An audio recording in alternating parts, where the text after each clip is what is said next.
அண்ணா சொன்ன கடமை, கண்ணியம், கட்டுப்பாடு எங்கே இருக்குன்னு பார்த்தா எஸ்டிபிஐ கட்சியில் இருக்குது.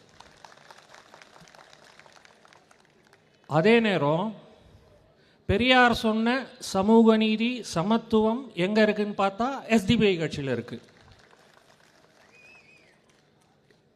எஸ்டிபிஐ கட்சியோட கேடட்ஸ்க்கு ஒரு முரட்டு டிசிப்ளின் இருக்கும் எப்பயுமே. அது எங்கேயும் பார்க்க முடியாது அந்த டிசிப்ளினை. அது எனக்கு ரொம்ப பிடிச்சிருந்தது ஆக்சுவலாக. அதுக்கப்புறம் நீங்கள் பார்த்தீங்கன்னா கொஞ்சம் கொஞ்சமாக அந்த பரந்தூர் போராட்டம், எல்லா போராட்டத்துலேயும் நானும் பங்கேற்க ஆரம்பித்தேன். எனக்கு இந்த சமரசம் இல்லா ஒரு தலைவர் நம்ம நெல்லை முபாரக் அவர்கள். எந்த ஒரு விஷயத்துலேயும் இது காம்ப்ரமைஸாக போய் அப்படியே பாதியில் முடிச்சுக்கலான்னு நினைக்கவே மாட்டார்.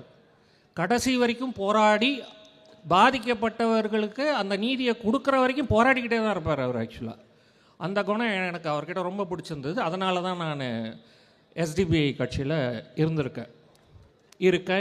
இருக்க போகிறேன். கண்டிப்பாக இதில் தான் இருப்பேன். இப்போது இந்த ரிஃபார்ம், இந்த மசோதா, அதை பற்றி நம்ம பேசணுன்னா, இந்த மசோதா எதுக்கு வேணாம் அப்படின்னு பார்த்தீங்கன்னா, இது ஒரு தேவையில்லாத ஆணி.